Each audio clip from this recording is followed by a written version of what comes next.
जिंदा दिल जिंदगी।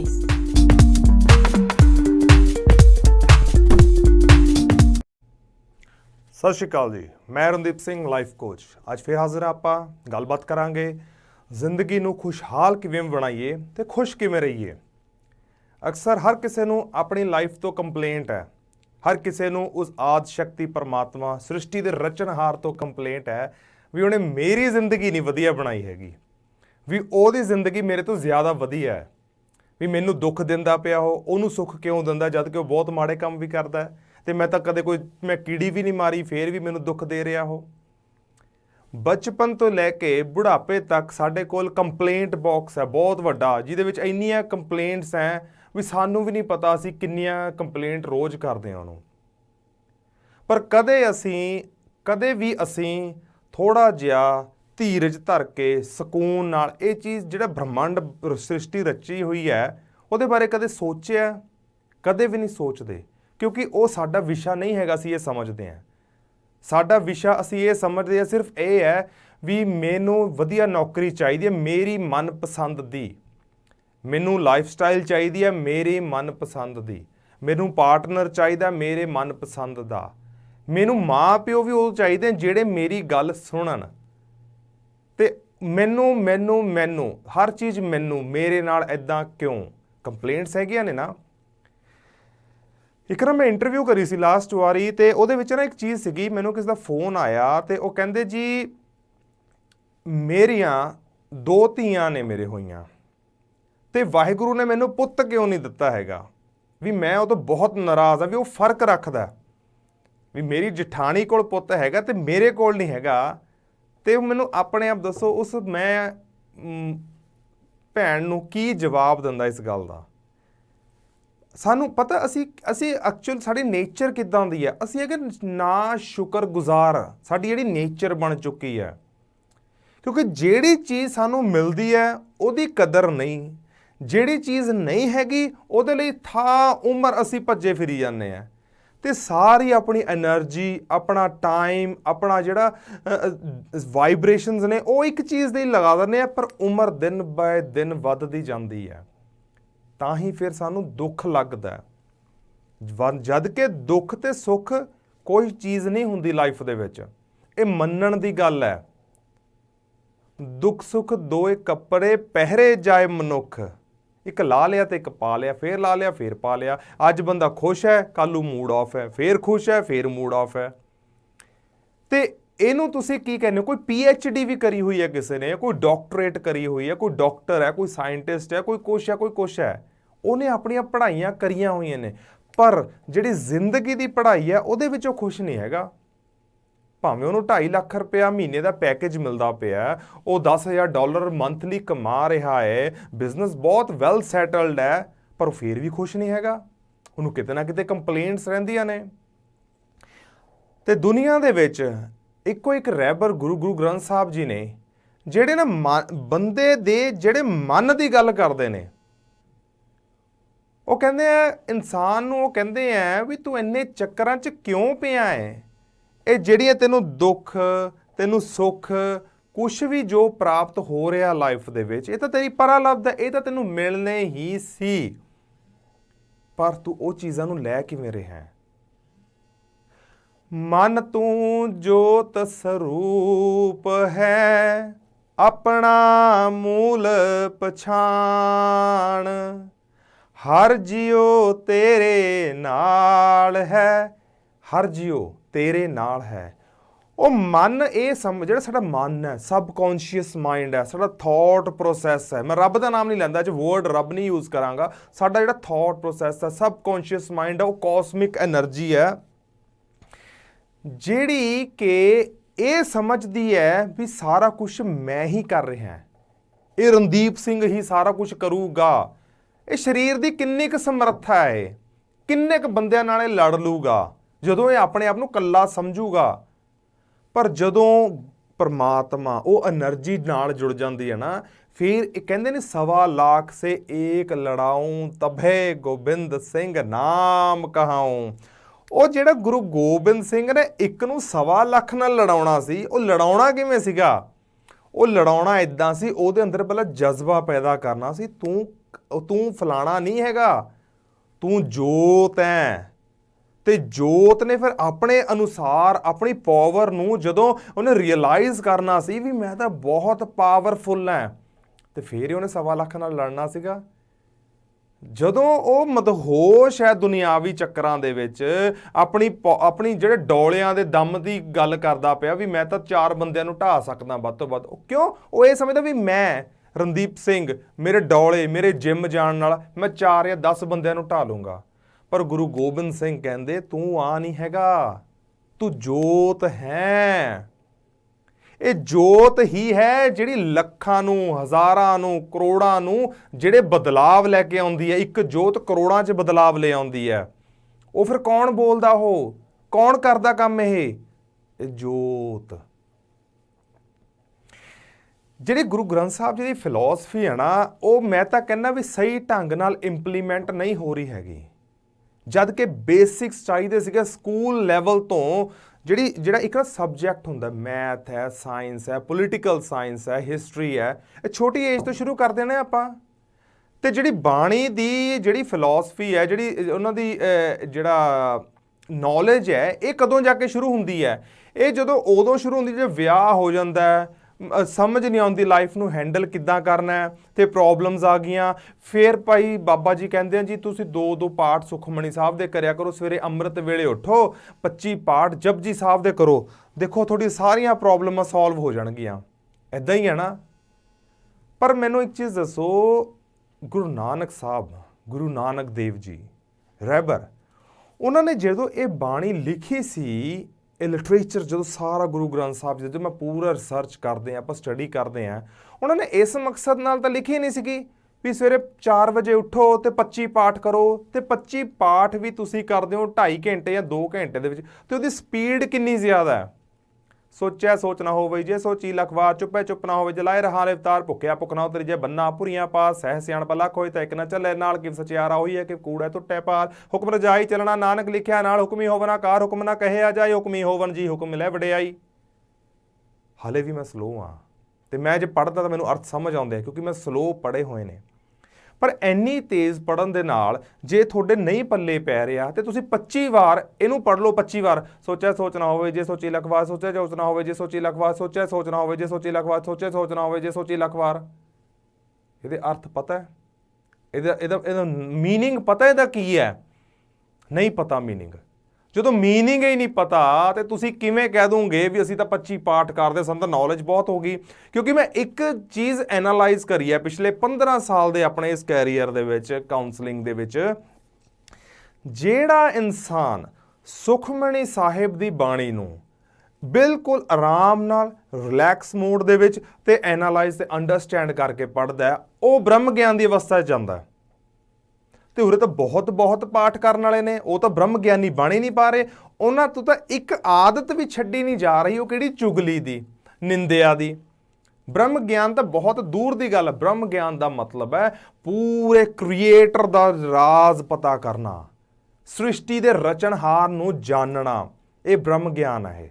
ਬ੍ਰਹਮ ਆਦ ਸ਼ਕਤੀ, ਜਿਹਨੂੰ ਸਾਇੰਸ ਕਾਸਮਿਕ એનર્ਜੀ ਕਹਿੰਦੀ ਹੈ, ਜਿਹੜਾ ਨਾ ਜੰਮਦਾ ਨਾ ਮਰਦਾ, ਜਿਹੜਾ ਆਦ ਸੱਚ, ਜੁਗਾਦ ਸੱਚ, ਹੈ ਵੀ ਸੱਚ, ਨਾਨਕ ਹੋਸੀ ਵੀ ਸੱਚ ਹੈ।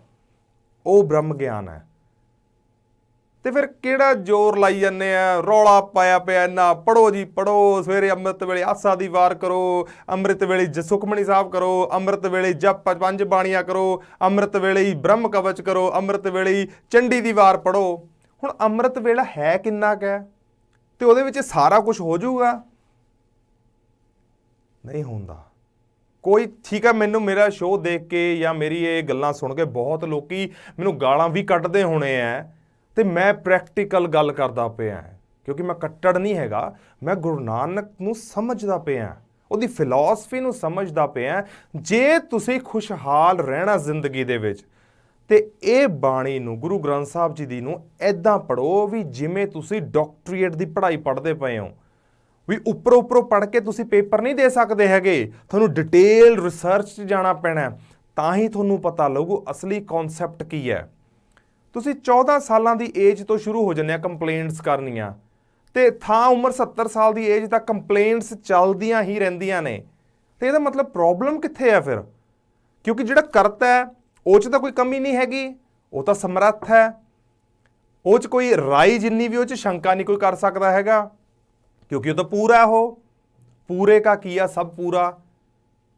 ਫਿਰ ਪ੍ਰੋਬਲਮ ਕਿੱਥੇ ਹੈ? ਪ੍ਰੋਬਲਮ ਆ ਗਈ ਸਾਡੇ ਅੰਦਰ, ਕਿਉਂਕਿ ਜਿਹੜੀ ਚੀਜ਼ ਸਾਡੇ ਮਤਲਬ ਕਿ ਨਾ ਇੱਕ ਨਾ ਹੁੰਦਾ ਸਿਸਟਮ, ਆਪੇ ਦੇ ਵਡਿਆਈਆਂ ਆਪੇ ਹੀ ਕਰਮ ਕਰਾਇਂਦਾ, ਵੱਡੋ ਵੱਡਾ ਵੱਡ ਮੇਦਨੀ, ਸਿਰੇ ਸਿਰ ਧੰਦੇ ਲਾਇਦਾ, ਨਦਰ ਉਪੱਠੀ ਜੇ ਕਰੇ ਸੁਲਤਾਨਾ ਘਾਹੋ ਕਰਾਇਦਾ, ਦਰ ਮੰਗਣ ਭੀਖ ਨਾ ਪਾਇਂਦਾ।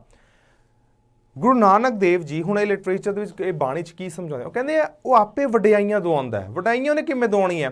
ਤੂੰ ਕੋਈ ਕੰਮ ਕਰ, ਚੰਗਾ ਕੰਮ ਕਰ, ਤੂੰ ਕਿਸੇ ਦੀ ਹੈਲਪ ਕਰਤੀ, ਤੂੰ ਕਿਸੇ ਦੀ ਹੈਲਪ ਵੀ ਨਹੀਂ ਕਰੀ ਪਰ ਤੂੰ ਕਿਸੇ ਲਈ ਚੰਗਾ ਸੋਚ ਰਿਹਾ, ਤੂੰ ਰੁੱਖੇ ਲਾਤੇ, ਇਹ ਕਰ ਰਿਹਾ ਨਾ ਤੂੰ ਆਪੇ। ਕਿਸੇ ਨੇ ਤੈਨੂੰ ਵਾਇਰਲ ਕਰਤਾ ਵੀ ਨਹੀਂ, ਦੇਖੋ ਬੰਦਾ ਕਿੰਨਾ ਵਧੀਆ ਕੰਮ ਕਰਦਾ, ਵਡਿਆਈ ਮਿਲ ਗਈ ਬਹੁਤ, ਇਹਨੇ ਉਹਦੀ ਹੈਲਪ ਕਰੀ, ਵਡਿਆਈ ਮਿਲ ਗਈ ਬਹੁਤ। ਆਪੇ ਦੇ ਵਡਿਆਈ ਆਪੇ ਹੀ ਕਰਮ ਕਰਾਇਂਦਾ, ਉਹ ਆਪੇ ਹੀ ਫਿਰ ਤਾਣਾ ਬਾਣਾ ਬੁਣਦਾ ਸਾਰਾ ਉਹ। ਪਰ ਉਹ ਜਿਹੜਾ ਸਬਕੌਂਸ਼ੀਅਸ ਮਾਈਂਡ ਦੇ ਵਿੱਚ ਥੋਟ ਪ੍ਰੋਸੈਸ ਐਕਚੁਅਲ 'ਚ ਪੋਜ਼ਿਟਿਵ ਤਾਂ ਹੋਵੇ, ਕੋਈ ਚੰਗਾ ਉਦਮ ਕਰਨ ਦੀ ਅੰਦਰ ਸ਼ਮਤਾ ਤਾਂ ਹੋਵੇ, ਹਾਂ ਜੀ ਮੈਂ ਇਹ ਕੰਮ ਕਰਾਂਗਾ। ਤੇ ਮੇਰਾ ਸਾਥ ਕੌਣ ਦਊਗਾ? ਸਾਥ ਦਊਗੀ ਉਹ ਆਦ ਸ਼ਕਤੀ, ਜਿਹਨੂੰ ਗੁਰੂ ਗੋਬਿੰਦ ਸਿੰਘ ਨੇ ਕਿਹਾ 1.25 ਲੱਖ ਸੇ ਏਕ ਲੜਾਊਂ ਤਬੇ ਗੋਬਿੰਦ ਸਿੰਘ ਨਾਮ ਕਹਾਊਂ। ਉਹ ਜੋਤ ਜਿਹੜੀ ਤੇਰੇ ਅੰਦਰ ਹੈ। ਸੋ ਖੁਸ਼ ਕਿਵੇਂ ਰਹਿਣਾ? ਖੁਸ਼ ਇਸ ਤਰ੍ਹਾਂ ਰਹਿਣਾ ਹੈ ਵੀ ਜੇ ਮੈਨੂੰ ਕੋਈ ਪ੍ਰੋਬਲਮ ਆ ਰਹੀ ਹੈ ਉਹਨੂੰ ਫੇਸ ਕਰਨ ਲਈ ਮੈਂ ਤਿਆਰ ਹੋਵਾਂ। ਇਹਨੇ ਤਾਂ ਆਉਣਾ ਹੀ ਹੈ। ਸੁਨਾਮੀ ਆ ਰਹੀ ਹੈ, ਸੁਨਾਮੀ ਆ ਗਈ, ਰੋਣ ਬਹਿ ਜਾਓ ਉੱਥੇ ਬੀਚ ਦੇ ਉੱਤੇ, ਹਾਏ ਸੁਨਾਮੀ ਆ ਗਈ, ਮੈਂ ਕੀ ਕਰਾਂ, ਮੈਂ ਕੀ ਕਰਾਂ। ਹਿੱਲੋ ਹੋਣਾ ਤੁਸੀਂ ਉੱਥੋਂ, ਇੱਧਰ ਨਾ ਜਾਓ ਉੱਧਰ ਨਾ ਜਾਓ, ਆਪਣੇ ਆਪ ਨੂੰ ਬਚਾਉਣ ਲਈ ਤੁਸੀਂ ਕੁਝ ਕਰੋ ਨਾ। ਤੇ ਉਹਦੇ ਵਿੱਚ ਫਿਰ ਕਿਸੇ ਦਾ ਕੀ ਕਸੂਰ ਹੈ? 2 ਪੈਰ ਦਿੱਤੇ ਨੇ, ਬੁੱਧੀ ਦਿੱਤੀ ਹੈ, ਅੱਖਾਂ ਦਿੱਤੀਆਂ ਨੇ, ਕੰਨ ਦਿੱਤੇ ਨੇ, ਗਿਆਨ ਦਿੱਤਾ ਹੈ ਭੱਜਣ ਲਈ, ਕਰਨ ਲਈ, ਕੋਈ ਕੰਮ ਯੂਜ਼ ਕਰਨ ਲਈ। ਤੁਹਾਨੂੰ ਪਤਾ ਆਪਣਾ ਜਿਹੜਾ ਬ੍ਰੇਨ ਹੈ ਨਾ, ਬ੍ਰੇਨ ਜਿਹੜਾ 100% ਹੈ, ਇਹਦਾ ਅਸੀਂ 5% ਵੀ ਯੂਜ਼ ਨਹੀਂ ਕਰਦੇ ਮਰਦੇ ਦਮ ਤੱਕ। ਯੂਜ਼ ਕਿੱਥੇ ਕਰਦੇ ਆ?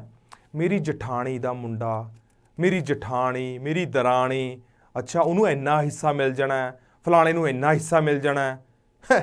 ਇਹ ਕੋਈ ਕੰਮਾਂ 'ਚੋਂ ਕੰਮ? ਇਹ ਕੰਮ ਕਰਨ ਲਈ ਜਨਮ ਲਿਆ ਸੀਗਾ ਤੁਸੀਂ ਗੁਰੂ ਅਕਾਲ ਪੁਰਖ ਤੋਂ? ਜਦੋਂ ਗਰਭ ਦੇ ਵਿੱਚ ਮਾਤਾ ਦੇ ਵਿੱਚ ਪੁੱਠੇ ਲਟਕ ਰਹੇ ਸੀ, ਉਦੋਂ ਤਾਂ ਪਤਾ ਕਿੰਨੇ ਤਰਲੇ ਮਿੰਨਤਾਂ ਕਰ ਰਹੇ ਸੀਗੇ, ਹਾੜੇ ਕੱਢਦੇ ਸੀ ਉਸ ਟਾਈਮ। ਮਾਤਾ ਕੇ ਉਦਰ ਮਹਿ ਪ੍ਰਿਤਪਾਲ ਕਰੇ, ਸੋ ਕਿਉਂ ਮਨੋ ਵਿਸਾਰੀਐ, ਮਨੋ ਕਿਉਂ ਵਿਸਾਰੀਐ, ਇਹ ਵੱਡਤਾਤਾ ਜੇ ਅਗਨ ਮੇ ਆਹਾਰ ਪਹੁੰਚਾਵੇ। ਉਹਨੂੰ ਫਿਰ ਜੰਮੇ, ਜਦੋਂ ਪੈਦਾ ਹੋਏ ਫਿਰ ਭੁੱਲ ਗਏ ਉਹਨੂੰ। ਇਹਨੂੰ ਕਹਿੰਦੇ ਆ ਗੈਰਤਮੰਦ ਅਸੀਂ, ਮਤਲਬ ਕਿ ਬੇਗੈਰਤ ਅਸੀਂ। ਜਿਹਨੇ ਸਾਨੂੰ ਜਨਮ ਦਿੱਤਾ ਉੱਥੇ ਸਾਡੀ ਰਕਸ਼ਾ ਕਰਦਾ ਰਿਹਾ। ਸਾਨੂੰ ਰਮਈਆ ਕੇ ਗੁਣ ਚੇਤ ਪ੍ਰਾਣੀ, ਕਵਨ ਮੂਲ ਤੇ ਕਵਨ ਦ੍ਰਿਸ਼ਟਾਨੀ, ਜਿਨ ਤੂੰ ਸਾਜ ਸਵਾਰ ਸ਼ਿੰਗਾਰਿਆ, ਗਰਭ ਅਗਨ ਮਹਿ ਜਿਨੇ ਉਬਾਰਿਆ। ਬਾਰ ਵਿਵਸਥਾ ਤੁਝੇ ਪਿਆਰੇ ਦੂਧ, ਪਰ ਜੋਬਨ ਭੋਜਨ ਸੁਖ ਸੂਦ। ਬਿਰਦ ਭਇਆ ਊਪਰ ਸਾਕ ਸੈਨ, ਮੁਖ ਅਪਿਆਓ ਬੈਠ ਕੋ ਦੈਨ। ਦੇਖੋ ਗੁਰੂ ਅਰਜਨ ਦੇਵ ਜੀ ਕਿੰਨੀ ਵਧੀਆ ਕਾਉਂਸਲਿੰਗ ਕਰਦੇ ਨੇ, ਬਾ ਕਮਾਲ। ਇਹ ਅਸਲੀ ਲਾਈਫ ਕੋਚ ਉਹ ਨੇ, ਸਾਡੀ ਜ਼ਿੰਦਗੀ ਬਣਾਉਣ ਵਾਲੇ। ਉਹ ਕਹਿੰਦੇ ਰਮਈਆ ਕੇ ਗੁਣ ਚੇਤ ਪ੍ਰਾਣੀ, ਰਮਈਆ ਪਰਮਾਤਮਾ, ਉਹ ਐਨਰਜੀ, ਉਹਦੇ ਗੁਣਾਂ ਨੂੰ ਯਾਦ ਕਰ ਵੀ ਉਹ ਕਿੰਨਾ ਗੁਣਕਾਰੀ ਹੈ, ਉਹ 'ਚ ਕਿੰਨੇ ਗੁਣ ਨੇ। ਕਵਨ ਮੂਲ ਤੇ ਕਵਨ ਦ੍ਰਿਸ਼ਟਾਨੀ, ਤੂੰ ਪਾਣੀ ਦੀ ਬੂੰਦ ਸੀ ਜਦੋਂ ਮਾਤਾ ਦੇ ਗਰਭ 'ਚ ਗਿਆ ਸੀਗਾ, ਤੇ ਉਹ ਤੋਂ ਬਾਅਦ ਮਾਸ ਦਾ ਲੋਥਾ ਬਣ ਗਿਆ, ਫਿਰ ਤੇ 'ਚ ਜੋਤ ਰੱਖੀ ਗਈ, ਤੂੰ ਮਨੁੱਖ ਬਣ ਗਿਆ।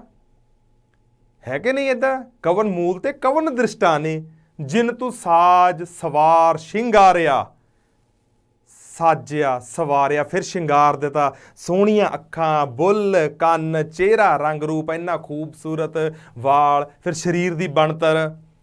ਜਿਨ ਤੂੰ ਸਾਜ ਸਵਾਰ ਸ਼ਿੰਗਾਰਿਆ, ਗਰਭ ਅਗਨ ਮੈਂ ਜਿਨੇ ਉਬਾਰਿਆ।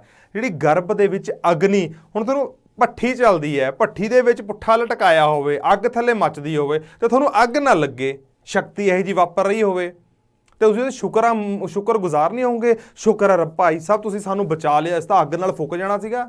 ਸਾਨੂੰ ਤਾਂ ਆਹ ਹੋ ਜਾਣਾ ਸੀਗਾ, ਉਹਦੇ ਤੇ ਤੁਸੀਂ ਲੱਖ ਵਾਰੀ ਸ਼ੁਕਰੀਆ ਅਦਾ ਕਰੋਗੇ।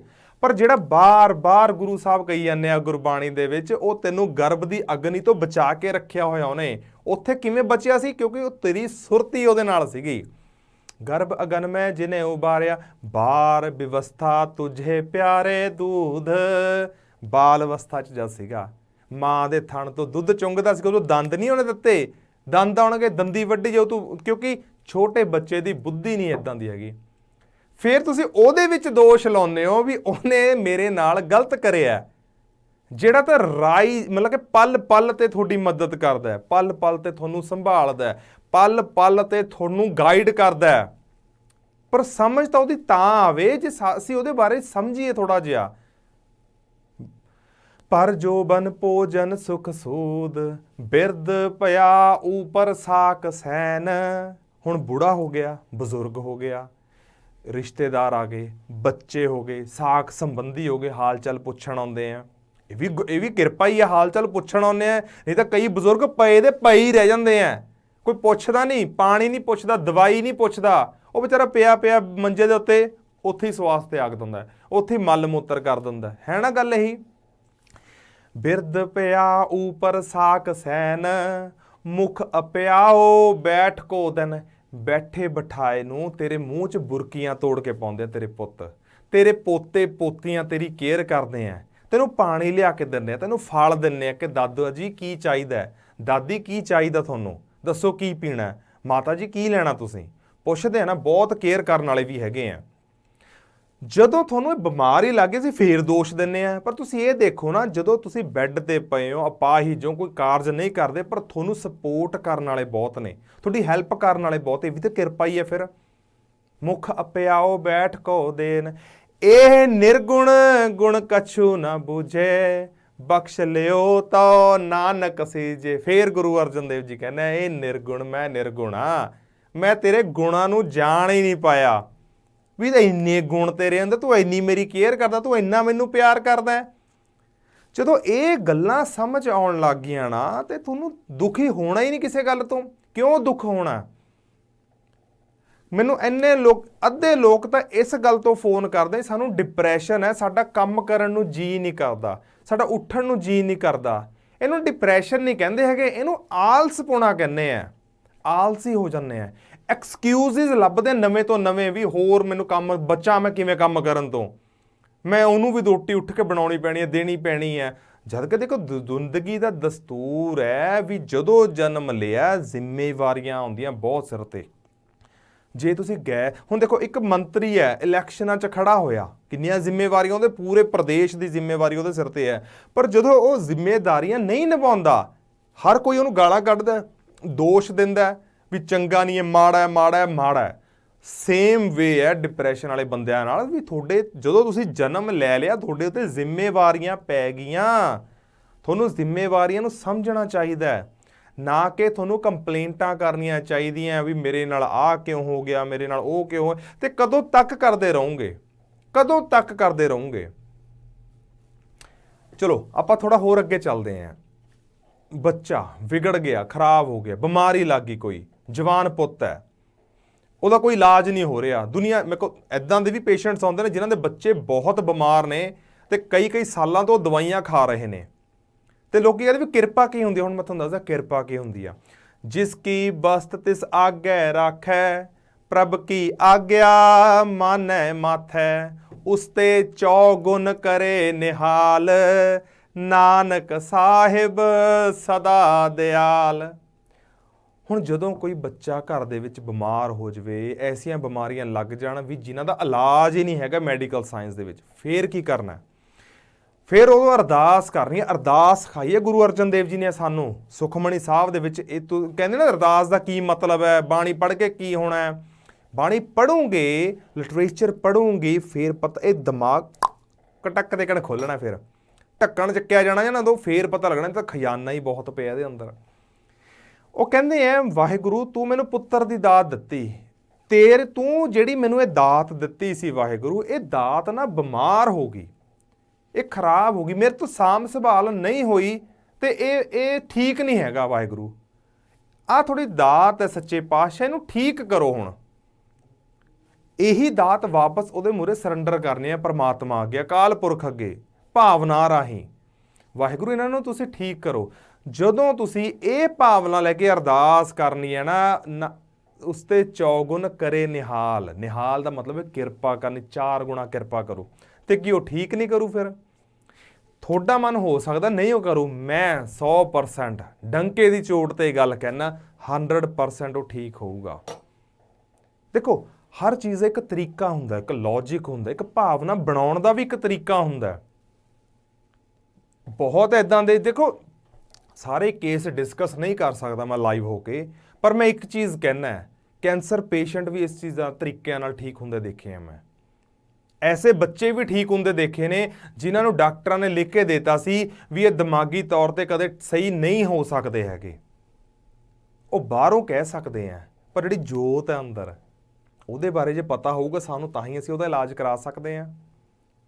ਤੇ ਪਲੀਜ਼ ਇੱਕ ਮੇਰੀ ਰਿਕੁਐਸਟ ਹੈ, ਮੈਨੂੰ ਨਾ ਤੁਸੀਂ ਇਹ ਇੱਕ ਚੀਜ਼ ਹੈ, ਮੈਨੂੰ ਕਈ ਵਾਰੀ ਲੋਕ ਇਹ ਜੋੜ ਦਿੰਦੇ ਆ ਵੀ ਆਪ ਤਾਂ ਦਾੜੀ ਕੱਟੀ ਹੋਈ ਹੈ, ਵੀ ਗੁਰਬਾਣੀ ਦੀ ਪੰਕਤੀਆਂ ਤੋਂ ਪੜ੍ਹਦਾ ਹੈ। ਦੇਖੋ ਗੁਰਬਾਣੀ ਕੀ ਹੈ? ਗਿਆਨ ਹੈ, ਨੌਲੇਜ ਹੈ। ਇਹ ਕੋਈ ਪੇਟੈਂਟ ਨਹੀਂ ਹੈਗਾ। ਗੁਰੂ ਨਾਨਕ ਸਾਹਿਬ ਨੇ ਇਹ ਦੁਨੀਆ ਦੇ ਵਿੱਚ ਪ੍ਰਕਾਸ਼ ਕਰਨ ਲਈ ਬਾਣੀ ਦਾ ਪ੍ਰਕਾਸ਼ ਕਰਿਆ ਵੀ ਹਰ ਘਰ ਘਰ, ਬੱਚੇ ਬੱਚੇ ਤੱਕ ਇਹ ਚੀਜ਼ ਜਾਵੇ। ਤੇ ਮੈਨੂੰ ਇਹ ਤੋਂ ਵਧੀਆ ਕੋਈ ਗ੍ਰੰਥ ਹੀ ਨਹੀਂ ਲੱਗਦਾ, ਇਹ ਤੋਂ ਵਧੀਆ ਕੋਈ ਕਿਤਾਬ ਹੀ ਨਹੀਂ ਦੁਨੀਆ ਦੇ ਵਿੱਚ ਬਣੀ ਹੋਈ, ਕਿਸੇ ਸਾਈਕੋਲੋਜਿਸਟ ਨੇ ਲਿਖੀ ਵੀ ਨਹੀਂ ਅੱਜ ਤੱਕ, ਜਿੰਨੀਆਂ ਮੈਂ ਪੜ੍ਹੀਆਂ, ਜਿਹੜਾ ਗਿਆਨ ਇਹਦੇ ਵਿੱਚ ਹੈ। ਕਿਉਂਕਿ ਇਹ ਸਾਰੀ ਰਿਸਰਚ ਹੈਗੀ ਮਨ ਦੀ। ਹੁਣ ਸਟੀਫਨ ਹਾਕਿੰਗ ਸੀਗਾ, ਇੱਕ ਸਾਇੰਟਿਸਟ ਸੀਗਾ, ਉਹ ਕਹਿੰਦਾ ਕੋਈ ਰੱਬ ਨਹੀਂ ਹੈਗਾ। ਸਾਇੰਟਿਸਟ ਤਾਂ ਕਦੇ ਹੁਣ ਤੋਂ ਆਏ ਨਾ, 200 ਸਾਲ ਤੋਂ ਹੀ ਹੋਏ ਆ ਸਾਇੰਟਿਸਟ। ਉਹ ਤੋਂ ਪਹਿਲਾਂ ਤਾਂ ਰਿਸ਼ੀ ਮੁਨੀ ਹੁੰਦੇ ਸੀ, ਪੀਰ ਪੈਗੰਬਰ ਹੁੰਦੇ ਸੀਗੇ, ਗੁਰੂ ਹੁੰਦੇ ਸੀਗੇ। ਇਹ ਸਾਇੰਟਿਸਟ ਸੀਗੇ ਉਸ ਸਮਿਆਂ ਦੇ, ਜਿਨ੍ਹਾਂ ਨੇ ਰਿਸਰਚ ਕਰੀਆਂ ਹੋਈਆਂ, ਡੀਪ ਰਿਸਰਚ ਕਰਕੇ ਗ੍ਰੰਥਾਂ ਦੇ ਵਿੱਚ ਲਿਖਿਆ ਬਕਾਇਦਾ ਗੱਲਾਂ ਨੂੰ। ਤੇ ਉਹ ਘਰ ਘਰ ਤੱਕ ਪਹੁੰਚਣੇ ਨਹੀਂ ਦਿੱਤੀਆਂ ਹੈਗੀਆਂ, ਕਿਉਂਕਿ ਉਹ ਕਹਿੰਦੇ ਤੇਰੀ ਲੋੜ ਨਹੀਂ, ਤੂੰ ਛੋਟਾ ਹਾਲੇ, ਕੋਈ ਨਾ, ਜੇ ਵੱਡਾ ਹੋਏਗਾ ਨਾ, 50-60 ਸਾਲ ਦੀ ਉਮਰ ਹੋ ਜਾਊਗੀ, ਫੇਰ ਤੂੰ ਪੜ੍ਹੀ ਗੁਰਬਾਣੀ, ਉਦੋਂ ਤੱਕ ਉਹਦੇ ਕੀ ਪੱਲੇ ਪੈਣੀ ਹੈ, ਨਾਲੇ ਉਦੋਂ ਤੱਕ ਉਹਦੇ ਸਬਰ ਕਿੱਥੋਂ ਆ ਜਾਊਗਾ। ਸਕੂਲ ਲੈਵਲ ਤੋਂ, from very beginning, 7th standard ਤੋਂ ਸੁਖਮਣੀ ਸਾਹਿਬ ਦੀ ਬਾਣੀ ਦੀ ਇੰਪਲੀਮੈਂਟੇਸ਼ਨ ਸਾਰੇ ਸਕੂਲਾਂ 'ਚ ਹੋਣੀ ਬਹੁਤ ਜ਼ਰੂਰੀ ਹੈ, ਜੇ ਆਉਣ ਵਾਲਾ ਭਵਿੱਖ ਤੁਸੀਂ ਬਿਲਕੁਲ ਸਹੀ ਬਣਾਉਣਾ ਹੈ। ਜਿਹੜੇ ਚੋਰੀਆਂ ਨਾ ਕਰਨ, ਜਿਹੜੇ ਰੇਪ ਨਾ ਕਰਨ, ਜਿਹੜੀ ਮੋਲੈਸਟੇਸ਼ਨ ਨਾ ਕਰਨ, ਜਿਹੜੇ ਸੈਕਸ਼ੂਅਲੀ ਅਸੌਲਟ ਨਾ ਕਰਨ, ਜਿਹੜੇ ਕਰੂਅਲ ਨਾ ਬਣ, ਜਿਹੜੇ ਕ੍ਰਿਮੀਨਲਸ ਨਾ ਬਣਨ। ਤੇ ਅੱਜ ਹਾਲਤ ਦੇਖੋ ਕੀ ਹੋਈ ਪਈ ਹੈ, ਜੇਲ੍ਹਾਂ ਭਰੀਆਂ ਪਈਆਂ ਨੇ ਗੁੰਡਿਆਂ ਦੇ ਨਾਲ, ਕ੍ਰਿਮੀਨਲਸ ਦੇ ਨਾਲ, ਹਸਪਤਾਲ ਭਰੇ ਪਏ ਨੇ ਬਿਮਾਰੀਆਂ ਦੇ ਨਾਲ, ਭਰੇ ਪਏ ਨੇ ਨਾ ਇਹ ਬਿਮਾਰੀਆਂ। ਕਰਮ ਫਿਲਾਸਫੀ ਕਿੱਥੇ ਜਾਊਗੀ ਫਿਰ? ਮਾਂ ਪਿਓ ਦੁਖੀ ਹੋਏ ਪਏ ਨੇ ਦੁਨੀਆ ਜਹਾਨ ਦੇ। ਇੱਕ ਨਾ ਮੈਂ ਪਿੱਛੇ ਇੰਟਰਵਿਊ ਕਰੀ ਸੀ ਡਿਪਰੈਸ਼ਨ ਦੇ ਉੱਤੇ, ਤੇ ਉਦੋਂ ਨਾ ਮੈਨੂੰ 250 ਕਾਲਸ ਸਿਰਫ ਇਸ ਗੱਲ ਪਿੱਛੇ ਆਈਆਂ ਸੀਗੀਆਂ ਵੀ ਸਰ ਸਾਨੂੰ ਡਿਪਰੈਸ਼ਨ ਹੈ, ਅਸੀਂ ਅੰਮ੍ਰਿਤਸਰ ਇੱਕ ਮੈਂਟਲ ਹਸਪੀਟਲ ਹੈ, ਉੱਥੋਂ ਡਿਪਰੈਸ਼ਨ ਦੀ ਸਾਡੀ ਦਵਾਈ ਚੱਲਦੀ ਹੈ। ਪਰ ਜਿਹੜੇ ਉਹ ਕਾਰਨ ਜਦੋਂ ਮੈਂ ਸੁਣੇ, ਬਹੁਤ ਮਾਈਨਰ ਜੇ ਸੀਗੇ, ਬਹੁਤ ਮਾਈਨਰ ਕਾਰਨ ਸੀ ਜਿਨ੍ਹਾਂ ਕਰਕੇ ਉਹਨਾਂ ਨੂੰ ਡਿਪਰੈਸ਼ਨ ਸੀਗਾ। ਤੇ ਉਹ 250 ਦੇ 250 ਅੱਜ ਬਿਲਕੁਲ ਠੀਕ ਨੇ। ਮੈਂ ਆਪਣੀ ਵਡਿਆਈ ਜਾਂ ਹੰਕਾਰ ਨਹੀਂ ਕਰਦਾ, ਪਰ ਗੁਰੂ ਗ੍ਰੰਥ ਸਾਹਿਬ ਜੀ ਦੀ ਫਿਲਾਸਫੀ ਦੀ ਗੱਲ ਕਰਦਾ, ਇਹਨਾਂ ਦਾ ਪ੍ਰਭਾਵ, ਇਹਨਾਂ ਦੀ ਇੰਪਲੀਮੈਂਟੇਸ਼ਨ ਮੈਂ ਕਹਿ ਰਿਹਾ ਵੀ, ਤਾਂ ਹੀ ਕਹਿਣਾ ਵੀ ਸਹੀ ਢੰਗ ਨਾਲ ਨਹੀਂ ਹੋ ਰਹੀ ਹੈਗੀ। ਤੇ ਮੈਂ ਆਪਣੇ ਮਿਸ਼ਨ ਤੇ ਚੱਲਿਆ ਹੋਇਆ, ਮੈਂ ਕਰਾਂਗਾ ਜੋ ਮੇਰੇ ਵੱਲੋਂ ਵਾਹ ਚੱਲਦੀ ਹੈ। ਮੈਂ ਗੁਰਦੁਆਰਿਆਂ 'ਚ ਵੀ ਲੈਕਚਰਸ ਦਿੰਦਾ, ਮੈਂ ਸਕੂਲਾਂ ਕਾਲਜਾਂ 'ਚ ਵੀ ਲੈਕਚਰਸ ਦਿੰਦਾ, ਤੇ ਗੁਰੂ ਗ੍ਰੰਥ ਸਾਹਿਬ ਜੀ ਦੀ ਫਿਲਾਸਫੀ ਚੱਲਦੀ ਆ ਉੱਥੇ। ਤੇ ਉਹ ਮੰਨਦੇ, ਐਕਸੈਪਟ ਕਰਦੇ ਆ ਵੀ ਬਹੁਤ ਛੋਟੀਆਂ ਗੱਲਾਂ ਨੇ ਜਿਹੜੀਆਂ ਸਾਨੂੰ ਚੇਂਜ ਕਰਨੀਆਂ ਸੀ ਆਪਣੇ ਮਨ ਦੇ ਵਿੱਚ, ਪਰ ਅਸੀਂ ਉਹਨੂੰ ਛੱਡਿਆ ਹੀ ਨਹੀਂ ਇੱਕ ਪਾਸਿਓਂ, ਤਾਂ ਹੀ ਦੂਜੇ ਪਾਸੇ ਨੂੰ ਮੁੜੂਗੇ ਜੇ ਇੱਕ ਰਸਤਾ ਛੱਡੂਗੇ। ਕਿਉਂਕਿ ਡਰਦੇ ਆ ਵੀ ਜਿਹੜਾ ਇਹ ਰਸਤੇ ਦੇ ਉੱਤੇ ਸਾਨੂੰ ਗਾਈਡ ਕੌਣ ਕਰੂਗਾ। ਸੋ ਡਰਨ ਦੀ ਗੱਲ ਨਹੀਂ ਹੈਗੀ, ਖੁਸ਼ ਹੋਣਾ ਕੋਈ ਔਖਾ ਕੰਮ ਨਹੀਂ ਹੈਗਾ। ਸੋ ਅੱਜ ਦਾ ਵਿਸ਼ਾ ਆਪਣਾ ਖੁਸ਼ ਹੋਣ ਤੇ ਸੀਗਾ, ਖੁਸ਼ਹਾਲ ਰਹੀਏ ਕਿਵੇਂ। ਖੁਸ਼ਹਾਲ ਰਹਿਣਾ ਹੈ ਵੀ ਜੋ ਪ੍ਰਾਪਤ ਹੋ ਰਿਹਾ ਹੈ ਉਹਨੂੰ ਗ੍ਰਹਿਣ ਕਰਨ ਦੀ ਸਮਰੱਥਾ ਬਖਸ਼ੇ ਵਾਹਿਗੁਰੂ, ਤਾਂ ਹੀ ਅਸੀਂ ਖੁਸ਼ ਰਵਾਂਗੇ। ਜਿਹੜੀਆਂ ਪ੍ਰੋਬਲਮਸ ਆ ਗਈਆਂ ਨੇ ਉਹਨਾਂ ਦੇ ਉੱਤੇ ਕੰਮ ਕਰਨਾ ਸ਼ੁਰੂ ਕਰੀਏ। ਤੇ ਅਸੀਂ ਜੇ ਨਹੀਂ ਕੋਈ ਗੱਲਬਾਤ ਹੁੰਦੀ, ਤੁਸੀਂ ਮੈਨੂੰ ਕਾਲ ਕਰੋ, ਆਪਾਂ ਉਹਦੇ ਤੇ ਆਪਾਂ ਗੱਲ ਕਰਾਂਗੇ, ਤੁਹਾਨੂੰ ਗਾਈਡ ਕਰਾਂਗੇ। ਹੁਣ ਮੈਂ ਥਰੂ ਆਊਟ ਵਰਲਡ ਟਰੈਵਲ ਕਰਦਾ, ਤੇ ਲੋਕਾਂ ਦੇ ਘਰ ਜਾ ਕੇ ਮੈਂ ਹੋਕਾ ਦਿੰਦਾ ਵੀ ਇਹ ਚੀਜ਼ ਨਹੀਂ, ਇੱਦਾਂ ਕਰੋ। ਇੰਗਲੈਂਡ ਜਾਣਾ, ਰਸ਼ੀਆ ਜਾਣਾ, ਫਰਾਂਸ ਜਾਣਾ, ਕਿਸ ਲਈ ਜਾਣਾ ਹੈ? ਵੀ ਤੁਹਾਡੀ ਜ਼ਿੰਦਗੀ ਬਹੁਤ ਕੀਮਤੀ ਹੈ, ਇਹਨੂੰ ਵਿਅਰਥ ਨਾ ਗਵਾਓ ਸੋਚਾਂ ਦੇ ਵਿੱਚ, ਚਿੰਤਾਵਾਂ ਦੇ ਵਿੱਚ ਪੈ ਪੈ ਕੇ। So thank you very much. ਸਤਿ ਸ਼੍ਰੀ ਅਕਾਲ ਜੀ।